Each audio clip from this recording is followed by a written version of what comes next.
తూర్పుగోదావరి జిల్లా నిడదవోలు మండలం కంసాలిపాలెం గ్రామంలోని ఓ వింత సంఘటన చోటు చేసుకుంది. కంసాలిపాలెం గ్రామంలోని ఊరి చివర ఉన్న చెరువు వద్ద వేప చెట్టు నుంచి పాలు కారుతున్నట్లు గుర్తించామని గ్రామస్తులు తెలిపారు. ఈ నేపథ్యంలో భక్తులు తండోపతండాలుగా తరలివచ్చారు. గ్రామానికి ఇది శుభ పరిమాణమని మహిళలు వేప చెట్టుకు పూజలు నిర్వహించారు.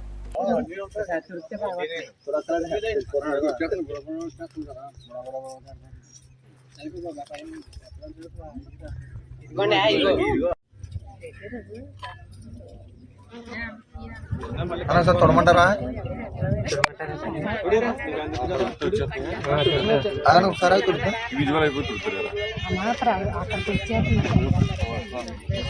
తుడిచా ఇంకా ఫస్ట్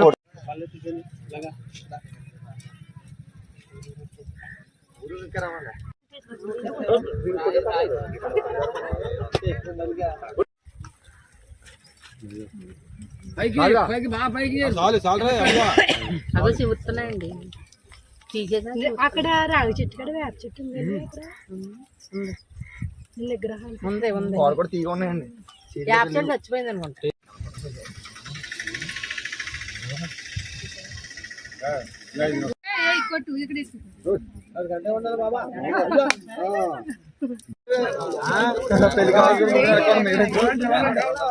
పెళ్లి కావాలి.